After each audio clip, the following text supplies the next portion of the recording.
Thank you very much. Few philosophical works have met with a more remarkable critical fate than Oswald Spengler's best-selling The Decline of the West, published in 1918 and 1922.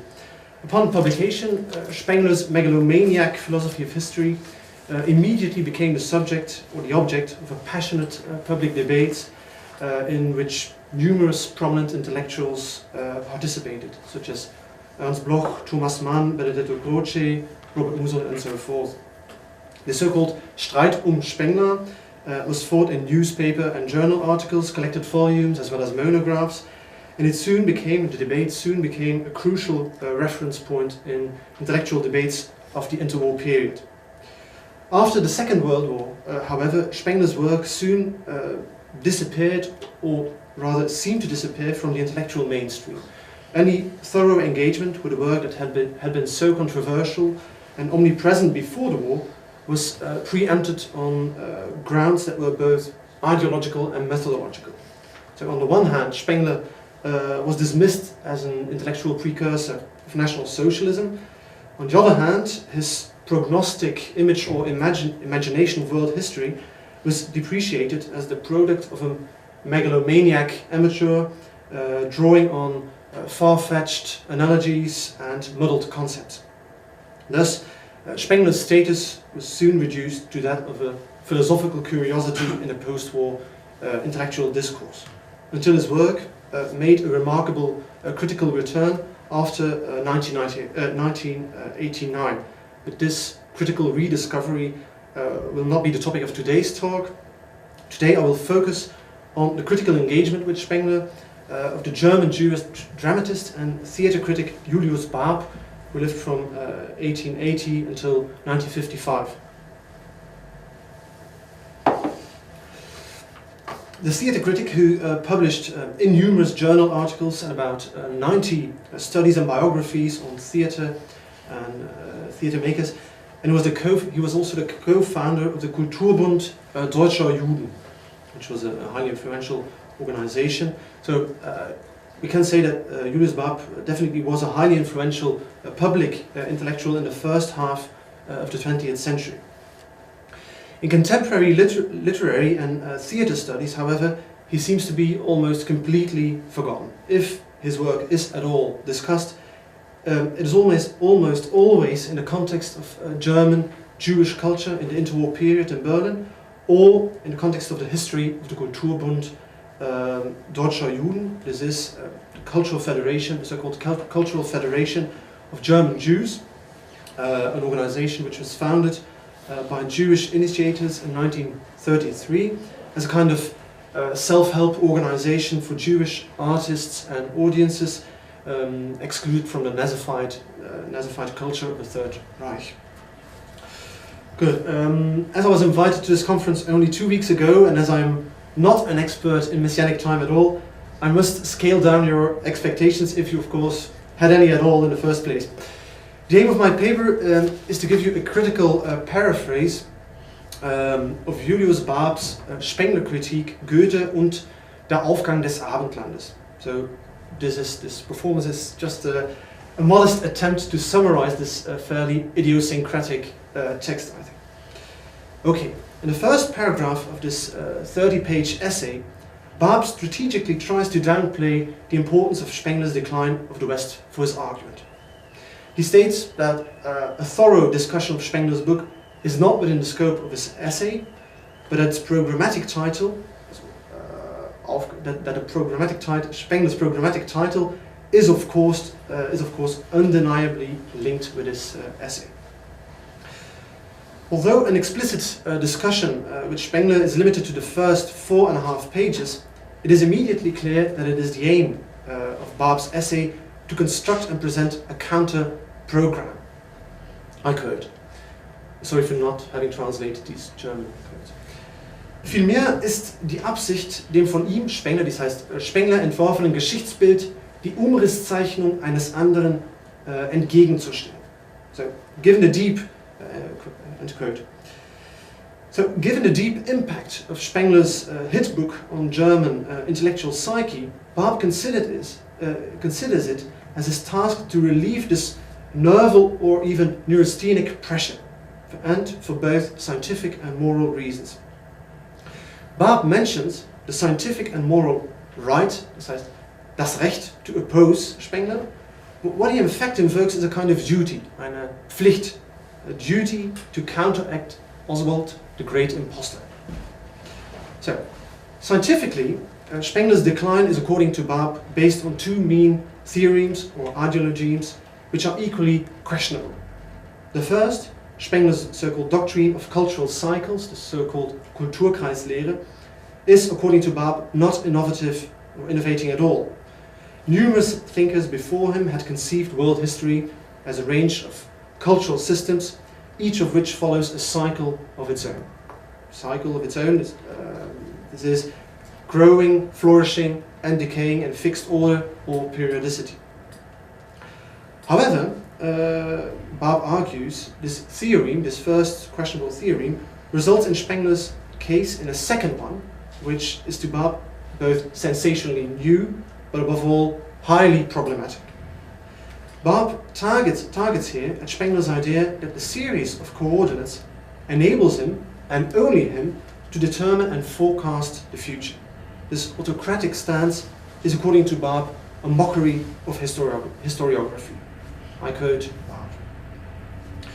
Wenn Spengler recht hat, so hört Geschichte natürlich auf zu sein, was sie bisher war, nämlich ein künstlerisch freier Versuch, aus möglichst genau erforschen, aber an sich immer sinnlosen Einzelheiten ein sinnvolles Gebilde zu schaffen.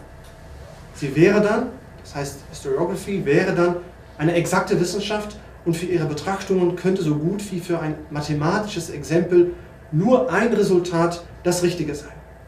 Aber dieser Rechtsanspruch der Spenglerschen Lehre steht auf tönernen Füßen, seine Wissenschaft ist über dem tiefsten Grunde unseres Nichtwissens errichtet. End of quote. What Spengler's deterministic discourse, according to Barb, denies is the irrevocable contingency of history, and concomitantly, or consequently, of historiography as well. At the same time, Barb, as most critics did, points at the contingency, or one could even say literariness, at the very heart of Spengler's purportedly scientific framework, as it is based on so-called wild analogies. So Barb argues. Moreover, Barb exposes a logical error in Spengler's system. He asks himself, how, for God's sake, can the course of a cultural cycle be predicted on the basis of analogy if these cycles are radically autonomous and incommensurable? Good. The Barb objects to Spengler's determinism not only for scientific but also for ethical reasons. Firstly, Barb argues, Spengler's conception of a general decline of Western civilization all too obviously functions as a false consolation for the German population after total defeat.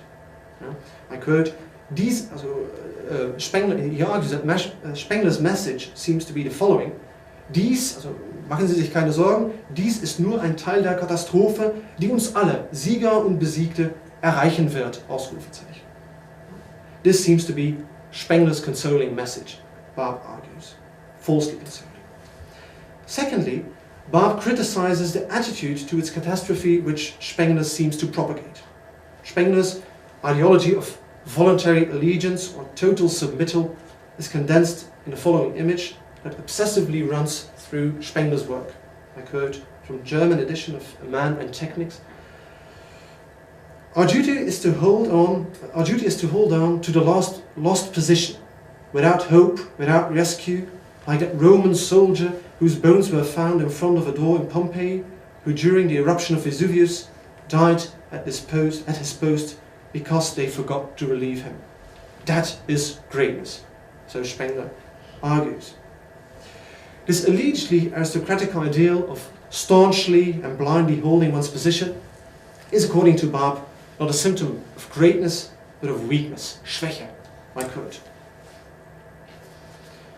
Am Ende besteht eine Gesinnung zu Recht, die es für die schwerere und stolzere Aufgabe hält, sich im Unglück nicht durch eine Stimmung allgemeiner Weltbezweiflung zu entlasten, sondern die Pflicht des Lebens, den Willen zur Tat, zum Neubau, zur Vollendung durch einen hohen Glauben aufrecht zu erhalten. That Spengler, in fact, didn't advocate an ethos of lethargy or melancholia, but rather in the same vein as Barb, voluntarism and activism, is a point we must leave aside now. Of crucial importance now is, however, that to legitimate and reinforce this ethical counter-program, Barb introduces a messianic figure who's considered able to instill this renewed and high belief. Quote: Das sittliche Recht, gerade heute dem Spenglerschen Weltbild ein anderes entgegenzustellen, wird niemand bestreiten, der das große Wort im Sinne trägt. Dasein ist Pflicht und wär's ein Augenblick.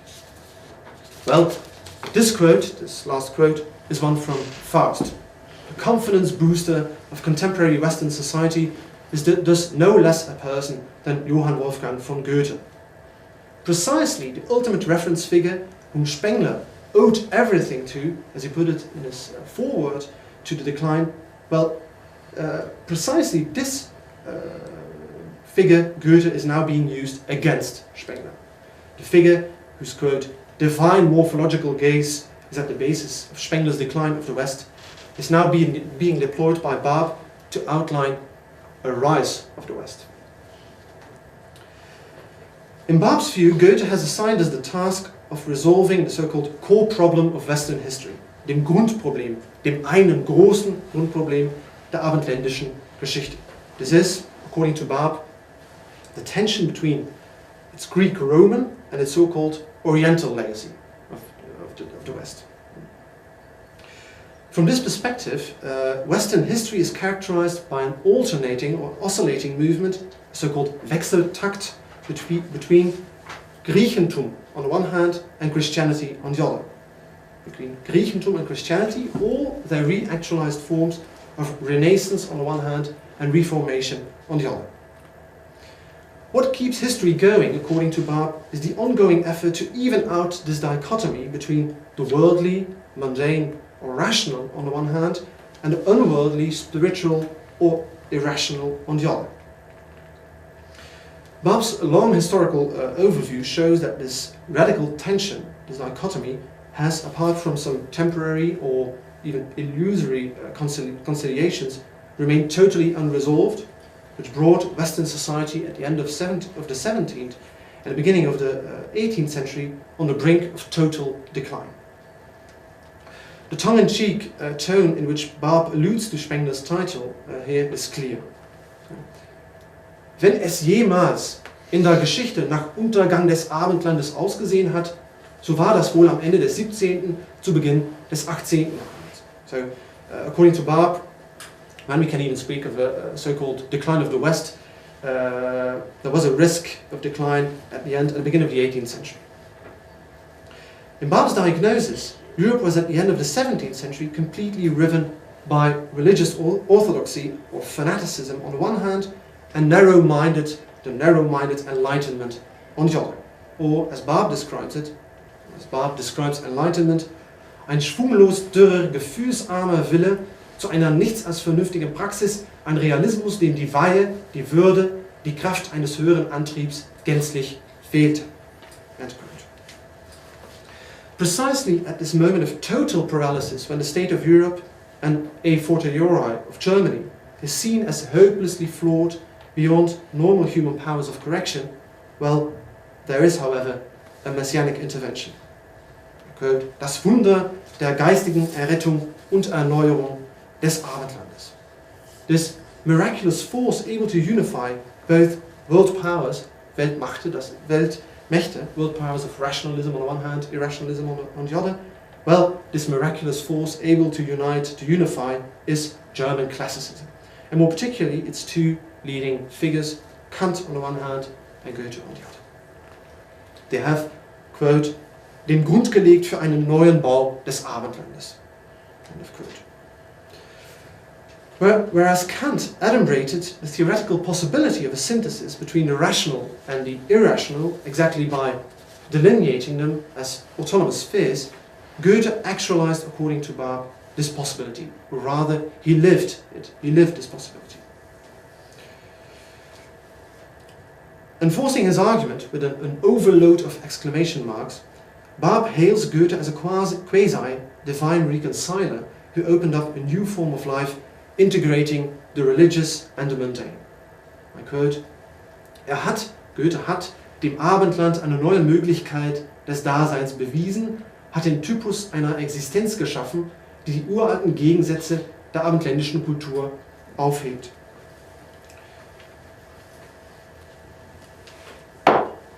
This equilibrium was, however, hard won, as Goethe, according to Barb, relived the phylogenetic evolution of 2 millennia on an ontogenetic level. So Goethe's life and work too is characterized by a turbulent, bipolar trajectory which ultimately comes to rest in, you can guess it, fast, the ultimate epos of completion, according to Barb. In ironic reference to Robert Musil's novel Mann ohne Eigenschaften, Barb portrays Goethe as, I quote, den Mann ohne Widersprüche, which does not mean he was ein Mann des Kompromisses, des Mittelweges und des Ausgleiches, but a man so solid that all conflicts and antitheses which had been afflicting Western society for ages became irrelevant, including those, and I have a short list, including those between materialism and spiritualism, individualism and socialism, aristocracy and democracy, expressionism and impressionism, and so forth and so forth. He's a great reconciler. If Goethe is indeed the founder of a radically new way of life, able to regenerate and rebuild Europe, the question immediately arises, why this Goethean program did not take root? Or to put it in Barb's own words, warum ist das ein Jahrhundert, warum ist das, das heißt, das ist the Goethean Program, warum ist das ein Jahrhundert nach Entfaltung der letzten goethischen Reife noch immer nicht geschehen? Ja? 19th century, well, here's his explanation, the 19th century remained totally indifferent to the Goethean message. What the reasons for this neglect could be, Barb does not specify. But it is clear to Barb that the 19th century was lost in a deep rift between Romanticism on the one hand and materialism on the other.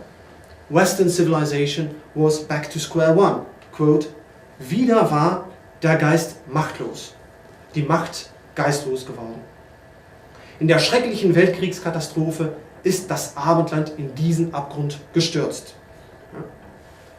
Barb, however, doesn't dwell upon this catastrophe of the World War I, at great length. On the contrary, in the very next phrase, he evokes in a quasi-prophetic tone the resurrection of the West. Das Abendland, the West, taucht wieder empor und noch von allen Seiten sturmumweht, versucht es sein Haus neu zu bauen. End of quote. The question is, however, who will now be the architect of this new building, this newly constructed Europe? No doubt about it, Goethe again. Although the program Goethe embodied did not win through in the 19th century, it remains, according to Barb, the only remedy to overcome inner conflict. Important is, however, that after World War I, the West is not only torn from within, but also threatened from the outside. So Barb argues. In a truly Spenglerian vein, Barb evokes the threat of what Spengler called eine färbige Weltrevolution, a coloured world revolution. He warns his readers, so Barb warns his readers in really Spenglerian vein against a double seduction. Firstly, the great attack by the alluring East, den großen Angriff von Osten, and this is in the first place Russia, and secondly, the attraction coming from barbaric chaos, as epitomized by, I quote, die Dumpfheit des Negers. For Spengler as well, jazz music, Negro dancing were the ultimate symptoms of Western decadence. To overcome this decadence, avert these invoked threats, and to realize the rise of the West, European culture needs, however, a rejuvenating cure, which can, in Barb's view, only be administered by, quote, der riesigen und kinderjungen Kolonie Amerika, America. America is thus fairly constantly represented as a colony unburdened by a kind of naive colony unburdened by the ghosts of the past. I quote.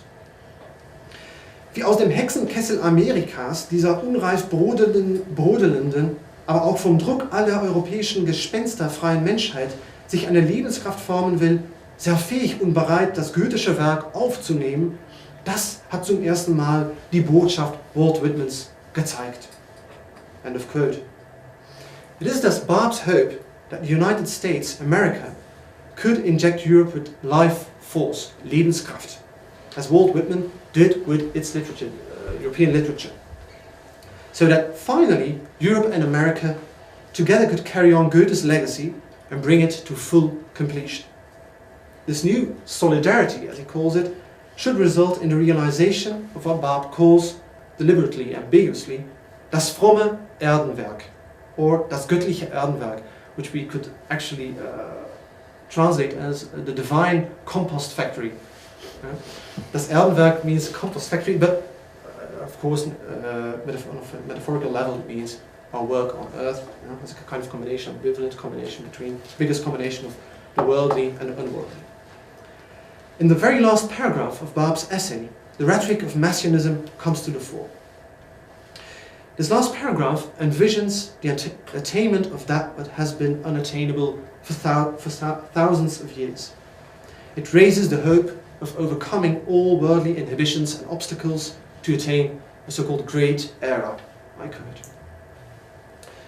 Aus all den dunklen Hemmungen, die uns umlagern, reißt sich mit gewaltigem Schwung die Hoffnung los, auf die Erfüllung des göttlichen Erdenwerkes, das zu vollbringen der abendländische Mensch vor anderthalb Jahrtausenden auszog und dessen Erreichbarkeit zum ersten Mal das Leben Goethes bewiesen hat.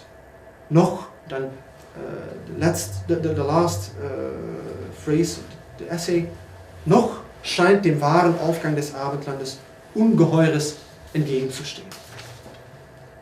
Oh, no, sorry. The very last sentence of Barb's essay, or even the concluding ellipsis, the 3 points, allude to a deferral which seems to be inherent to the idea of messianic redemption in Barb's essay. There's nothing else for it but to wait and hope for the coming of a second Messiah, or should we say a second Goethe. Many thanks.